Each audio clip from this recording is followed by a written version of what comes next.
Hey there, interwebs. I hope you're doing as well as you can be. For today's video, I just want to do a quick discussion around the state of the Star Trek franchise, specifically reacting to an interview that Star Trek Section 31 actor Rob Kaczynski did over on Trek Culture. And if you don't know Trek Culture, it's a fantastic Star Trek-focused YouTube channel with some of the best and sweetest people you will ever meet in your life, including Sean Farrick, who I adore with all of my heart, and everyone there is fantastic. It's the best Star Trek channel on YouTube besides my own, of course. But in that interview, both Sean Farrick and Rob Kaczynski had a conversation about the reaction to Star Trek Section 31, as well as the impetus for having made Star Trek Section 31 on the part of Alex Kurtzman. Now, in terms of the reaction, they talked about the very negative reaction generally to the movie, as well as the vocal minority of toxic folks that have been harassing people like Alex Kurtzman and some of the cast of Section 31, which is unacceptable. And I did a video on that on this channel earlier this week. Go check that out, because that I speak very clearly on. So I want to be very clear and reiterate here. Anyone who's sending toxic harassment to these folks can fuck off. And while I have issues with Star Trek Section 31, which I'll discuss here, I have utmost respect for everyone who worked on it. I have utmost respect for their humanity, utmost respect for their work as artists. And while I may not like this particular work of art, I always send my criticisms as a hope to be constructive and a hope to enable their further work in any way, shape, or form that may be, whether it be in Star Trek or beyond.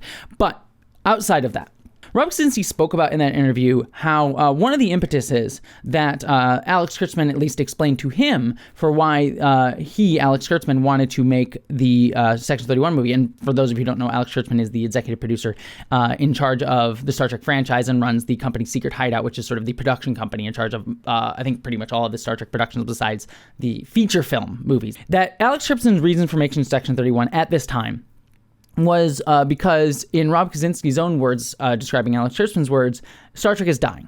And I'll let Rob Kaczynski, I'll play a clip right here of what he said. Why are they doing a Section 31 movie? It's going to be hated from the get-go. No one's going to want to watch a Section 31 movie. We're doing a TV budget movie. This isn't going to be what people want. Blah, blah, blah. And then I spoke to Alex and I spoke to Tunde, and they explained to me that Star Trek is dying.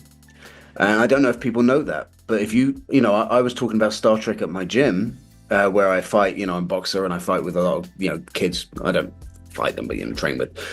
None of them knew what Star Trek was. Can you imagine that? I mean, just conceive of that for a second, that I would say Star Trek, and they were like, Star Wars? I went, no, Star Trek. And they were like, I think I've heard of it. Now, that was pretty upsetting for me. Star Trek's fan base has never been enormous. It's always been a small and incredibly passionate group. It's never compared to the Harry Potter fan groups or the Star Wars fan groups. It's never had hundreds of millions of fans around the world. It's always been a dedicated group, and that dedicated group is aging. And we are going to lose Star Trek if we don't bring in new fans, new eyes, and new ways of getting people to love the things that we love. Even if you try and get someone to watch TNG, the first 2 seasons, the production values were so much lower than from the 3rd season onwards. It's really dated in lots of ways. Even like trying to get kids to watch the original series, it's just not going to happen. So how do we enlarge the fandom? How do we get people to come and be part of this? How do we keep Star Trek alive? And they explained to me very, very clearly, and once I'd heard this, I was 100% behind this movie, was you have to make different flavors of Star Trek for a different time. You have to try and bring in new people, as that's what Starfleet Academy is going to be about. That's what Section 31's about. This film, and I'm sorry to say it wasn't made for people that love Star Trek. It was made to make people want to learn more about Star Trek. That was the idea. It was to bring in new eyes, new people, and then introduce them to that world. And because of that, it was never going to be the canon-loving, historical, exposition-laden, character-based kind of thing that was homaging the history of the Star Trek franchise. It was always going to be lots of action, lots of glamour, lots of loud music, lots of things just to get people to come in and be like, okay, what's a Klingon? And frankly, I as dark as it sounds, I kind of agree with Rob. I mean, I got into Star Trek right at the tail end of its original run with under the auspices of Rick Berman, which was like this run from the 80s all the way into the early 2000s, from Next Generation all the way to Enterprise. And that was sort of an unbroken run. And I, in my youth, caught the tail end of that. Like, I started watching Star Trek Enterprise in its third season. So literally they had 2 seasons before it was off the air and ended a like 20 or so year run. And after that, like, Star Trek hasn't picked up as many new people. Star Trek has come back, yes, but certainly a lot of what it's been targeted at is the streaming idea of like bringing in a core group of like diehard fans of a thing, whether it be Star Wars on Disney Plus or Star Trek for Paramount Plus or other things like that, bring them in and certainly open up to more people, hopefully, but really kind of focusing in on like, let's get subscribers based on the fandom who will eat these things up. It's been harder for Star Trek to move beyond that. And as a result, like, there's been a lot less younger people coming into the franchise. And that is sad to me, not just as someone who's like a Trekkie and wants Star Trek, but also because I think of all the like big name franchises or something, Star Trek is the one I think is the most valuable and needed right now. We're living in a very dark era. Like, no hold bar about that. I'm not going to get into it right now. I think we're all feeling it in many ways, shapes, or form. And Star Trek is this hopeful franchise. I never view Star Trek as utopia, but I view it as a franchise about seeking utopia, about seeing a humanity that it focuses on bettering ourselves. And I think that is needed. We need a series that says, hey, we can focus on bettering ourselves. It's not just about the fight against fascism or, darker, edgier stuff, or even the stuff of the present day necessarily in literal terms, but saying, hey, all the stuff we're dealing with today, we'll still be dealing with in 200, 300, 400 years, but we'll be better people because we have grown. We have desired to care about others more. We have chosen to focus on bettering ourselves more. We've chosen to build a society that enables everyone to be their best selves and take delight in the differences of others in life forms, whether that be aliens or the diversity right here in humanity. I think we need that message more than ever right now. It is very, very needed. We need that hope. And I think Star Trek is a franchise that is poised to deliver that more than any. And to see that it's not capturing that message saddens me. But I also want to bring it back to Alex Kurtzman saying that the reason that they made this movie, Section 31, is to try to get more people into Star Trek. Because when I watched Section 31, I talked about this in my review. And again, I'm going to be critical here, but I want to be very clear. I have utmost respect for these people. Fuck anyone who sends harassment to these people. This is meant to be criticism of the work, not the people. And maybe their thoughts behind a work, but not the people themselves. And again, I also say this as someone who has liked a lot of these people's work in many other reasons. Even Alex Kurtzman's within the Star Trek franchise. He's done a lot of good work and things that I love, like Lower Decks and Prodigy and all that jazz. I'll talk about more of that in a second. But regardless, when I look at Section 31, I see it in, like, while there are elements of Star Trek in there, like I like JoJo as a character, you have a few things in there. There's nothing about, and this was something I discussed in my review, there's nothing about Section 31 that like says Star Trek to me. What I like about Star Trek. Again, Star Trek can mean many things to different people. It doesn't have to be what I want about it. But to me, Star Trek is that ethos I just spoke about. And I watched Section 31, and it's this, as I spoke about in my review, this thing that venerates the CIA. Even Alex Kurtzman in interviews has been saying, that the Federation needs a Section 31, and this is just a sort of realistic look at that. The simple truth of the matter is, the Federation can only exist if a Section 31 exists. Yeah, baby. Now, what we can do is we can take it from being a nefarious organization to humanizing it and actually showing the need for it. And I sort of go like, but the point of Section 31, when it's initially introduced, is to say, this is a bad thing. We shouldn't want this. We shouldn't want a future built on this. And it was created in Deep Space Nine as a thing to say, like, yeah, the Federation has Section 31, but we should not want this. Because what Deep Space Nine was a deeper critique of the institutions of Star Trek. Star Trek The Next Generation was Gene Roddenberry's utopian vision of Star Trek. And it was this series that said, hey, this is the better future. Ira Steven Behr, who's the lead showrunner for Deep Space Nine for most of its run after Michael Piller, he was someone who's very critical of that idea. He never really bought into the, like, utopia can never be achieved, that Gene Roddenberry wanted to depict humanity to be better. He didn't buy that humans would be these, like, perfect beings that Gene Roddenberry kind of wanted during his initial run. And what his argument was in Deep Space Nine is that the institutions of Star Trek, of the Federation, of Starfleet, would not necessarily be better. In fact, some things like Section 31 would probably still exist in this world. However, the people that made up these institutions, the things that they fought for, the ideals that they wanted to, they were better. It was, as many people say that Deep Space Nine is a darker Star Trek that doesn't, some even argued at the time, it didn't get Star Trek. But to me, I think it understood Star Trek even more at certain times than certain others, at least what I appreciated, because they're saying, yeah, institutions may have these high-minded ideals. It may have these very, Star Trek can be very grounded sometimes in very Americanized views of the future without necessarily incorporating a much more plurality of diversity, even though it says it's going to do that. It can be very tokenistic and very focused on America. And Deep Space Nine sort of says, yeah, you don't get to have that utopia. The world can never be perfect. It's easy to be a saint in paradise, is the phrase that is used throughout Deep Space Nine. But it says there are people who, the little weirdos, the outcasts, the ones who don't get to always stand on the shining bridge of the USS Enterprise D, who can sort of give the moralizing speeches, even the people in the trenches, they can still hold on to these values and fight for them. And so I look at Section 31, the movie, and I go, this is a movie that's saying, oh, but what if we did have the CIA? What if we understood it as an acceptable part of this future, as a necessary part of this future? And it doesn't really critique that. It doesn't really critique it in the way that Deep Space Nine does, which is to say, yeah, it may exist as an institution, but we should fight to not want it, to reject it as an institution in the Federation. And Rob Kaczynski spoke about in that interview, like, obviously this is a show they want to turn into a series. It originally started as a series, and this kind of comes off as a pilot episode. You sell this as a movie to me. You sell this as a movie.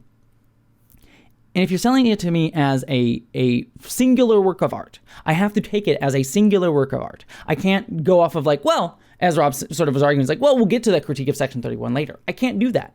I have to focus on what this is. And maybe in a larger context over time, if they do get to make a series, maybe that'll change. Maybe this will be a great beginning to that. But as a movie, I kind of have to say, like, this is what it is. And this is what it's kind of saying. And that's what concerns me about it with its messages. And it feels like it doesn't capture what I particularly think makes Star Trek unique. And instead kind of makes it more generic action film that has a message that, whatever, like, you watch any generic action film, there's going to be like, yeah, CIA is a thing that exists. And like, in any other context, like, whatever, fine. Like, I don't love it. It's not my favorite thing in the world, but like, it's fine. But like, Star Trek should be different than that, in my opinion. Again, I'm being very clear, my opinion. And so I'm just sort of like, this isn't selling what Star Trek is. So if you're trying to bring in new people by just making generic action flick, what is that worth? You know what I mean? And I want to be clear, too, I think Star Trek can do action. If you look at Star Trek Beyond, I actually think that's one of my favorite Star Trek movies ever, and it is a very much action-adventure film. It is very different from the other Star Trek movies, which are much more nautical Navy-style adventures, like Wrath of Khan, or political thrillers, like Undiscovered Country, or comedy, straight-up time-travel comedies like Voyage Home. Star Trek Beyond is an action movie, and I think it captures a lot of what I love about Star Trek, too. That's a movie that captures a lot of hope. I also like Star Trek 2009. Into Darkness is a different story. But 2009 I have more critiques of, but there's a lot of there in the character work and the hopeful character work of Chris Pine's Kirk and Zachary Quinto Spock that I really, really love in terms of capturing the ethos of Star Trek. And so I think both of those movies, despite being action-adventure films, and not even despite, they're just Star Trek in a different genre. And so I think Star Trek can do action-adventure and still capture what I love about Star Trek. I think Star Trek is a very versatile format. We've had in Star Trek lawyer episodes, like law episodes, action-adventures. We've had deep, thoughtful things. Like Star Trek, I think, is in a way like an ethos that is just hopeful for the future. And I think action-adventure can be one of those things. But Section 31, I just don't, for me personally, I don't think captures what I want about, like, it doesn't capture that ethos of Star Trek that I really appreciate. And then I sort of ask, like, if you're not capturing that ethos, like, what do you do? Like, what is generic action film doing other than just selling a brand rather than enabling what Star Trek as a franchise is unique for? And I also hear some things that Rob Kaczynski was talking about what he sort of was hearing that they wanted to do with the series. If whatever they were beforehand, their version of the CIA, NSA, whatever. Yeah. They've existed forever. All of the things that you would know about the Treaty of Algeron, all of the things throughout history, every single conflict would have the fingerprints of Section 31 on it. You just would never know about it. You would never read about it. It would be stricken from the record. And that allows the people in the Federation to live like saints in paradise. You know, that's what I think would be really interesting to do, to go back and view historical moments of Star Trek through the lens of how Section 31 had something to do with it. I think that would be fascinating to go back in history. And that bugs me because, like, he's saying, like, okay, we can go back in time and see what Section 31 did to like mess with specific or to enable specific moments in Star Trek history, like the signing of the Khitomer Accords with the Klingons or something like that, maybe use an example. And that worries me because, there's two ways to do it. There's one way to do it that says like, hey, Section 31 was an integral part of making these big Star Trek moments happen, which I would hate so much because it would say, oh, all these hopeful things, all these things that you found hopeful about Star Trek, all these things that you saw like Captain Kirk or Spock or whatever do because they believed in the betterment of the world and they enabled it because of the betterment of the world. Actually, no, it's because the CIA was doing things behind the scenes. And saying like, oh, they enabled that and it was good. Now, if you did that and said, hey, that's like, have a critique or point of view on that and saying like, oh, we get to sit on our high laurels, like people like Kirk and Spock get to sit on their high laurels and say, look, we did the good thing, but they're actually benefiting from really terrible things and saying, oh, this is all terrible. Like, I think that would be kind of more fitting the critique of Star Trek, but it would still kind of be weird in the sense that's like, I guess you're like, yeah, I guess it's more realistic, but it's kind of tearing apart a little bit of what Star Trek does. You know what I mean? So I just don't know if I would want that. But again, I think like there's value in maybe doing that, or like there's a way to, let me put it this way, there's a way to explore that possibility. I would much rather you take Section 31 and do more forward-facing stories with it, and then say Section 31 is bad. If I was pitching a Section 31 show, that's what I would do. But that's regardless. It's not my show. But that's my concern with it. But ultimately, at the end of the day, we don't even get that in this show. We just get generic action flick that says Section 31 cool, actually. And I just wonder what that's even worth, if that's worth saying with Star Trek, other than like, okay, we just want to sell more Star Trek. Like I'm not going to say that it's invaluable. There are people that like the movie. I've seen people that like the movie. And maybe they'll like this movie and then they'll get into other Star Trek from there. And I'm not saying that it couldn't be a good gateway. Like here's generic action flick. You enjoy it? You think it's fine? Well, then here's some more other stuff. Ooh, I like that. Like it could be a gateway, and that's great. But I also wonder how effective a gateway it's going to be in the long term. Even beyond just the quality level of it. Even if it was like if it was the best action flick in the world, like maybe. But like even then, it would still be like, it doesn't capture what that makes special to me. And it's just sort of like the homogenizing, to me, of franchises. That it's all just brand names to sell. And Section 31 is the example of that. And I want to be very clear. I don't think this is the ubiquitous problem with Alex Kurtzman. I think there have been many things made under Alex Kurtzman that have captured what Star Trek is. Lower Decks, in particular, is a special one for me. I think Strange New Worlds, to a degree, I have issues with Strange New Worlds, to a degree has captured that. Even things like Discovery, I think have really captured that, especially in its later seasons, which were much more hopeful. Even Discovery's earlier seasons, which were much darker, I think had that arc kind of like Deep Space Nine of being very critical of institutions, but being very hopeful about people, but just done not in an episodic basis, but over a course of a season. I visited my first season of Discovery, but that point of that first season of Discovery is to say the Starfleet might lose its way because they enter into a war and maybe pushed in different directions by fascists like Captain Lorca. But at the end of the day, the individuals will hold it up and remind us what this institution is. Critiques of how they handled that, but like the ultimate message was hopeful, and I think very Star Trekian. Section 31 may have been angling for that too, but in a singular movie, it is not doing that. And so I sort of like this argument of like, oh, Star Trek Stein, let's make more generic stuff to bring in people. It sort of speaks to this like executive mindset of like, you're just trying to sell product. But there are things that have been made in this era that I think have captured Star Trek. I think have captured it very well. It had ups and downs, have had problems indicative of this era of filmmaking and television and streaming, but have captured Star Trek, I think, very, very well. And I think that that's a better way to do it. And I look at this comment from Rob Kaczynski, and he says, like, we need to get more people in Star Trek. And I think there was a perfect version of that, right, that they had. Star Trek Prodigy, Star Trek Lower Decks. Yes, they were animated shows, which, generally don't get as much of a wide audience. But they are shows that didn't capture the ethos of what Star Trek is. Lower Decks, to me, was a show that, had a lot of nostalgia stuff and, a lot of in-joke references and things like that, which could put some people off. But I think at the end of the day, that was a show that was these are weird, quirky weirdos, and Star Trek and Starfleet and the Federation is here to enable them to be their best, quirky weirdo self. The ethos of that show is, be the best, quirky weirdo self that you can be. Whether you're the weirdo ship off to the side or the top members of Starfleet, be the best quirky weirdo that you can be. That's what this feature is holding. But Prodigy, I think, was even better in point for people because it was for kids, but it was for kids and adults, and it was this great adventure show that taught kids what Star Trek was. They had early episodes that taught them what the transporter was, how the Federation worked. My pitch for Prodigy to people, if I want to get them to watch, is it's Star Wars characters learning that they're in Star Trek and learning what Star Trek means.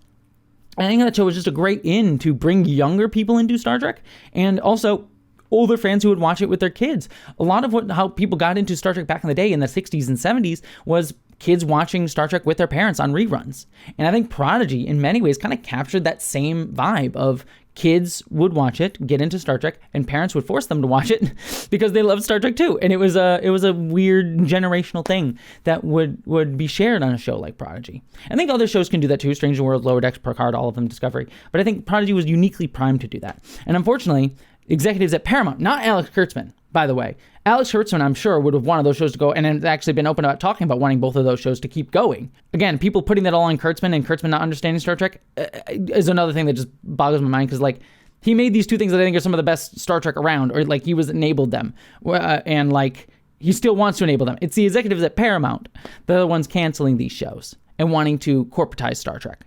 And again, I'm at a place where I look at the Star Trek franchise, and, like, Lower Decks is canceled, maybe people pushing for it to come back. And I think that will happen at some point. It just depends on when, whether it be a year from now or 20. I think there'll be something if there's still a Hollywood and franchise IP to exist around then. Prodigy may come back. But right now we have Strange New Worlds, which I have ups and downs on. I have issues with some of its direction in season 2, and some of the stuff they've seen from season 3 concerned me.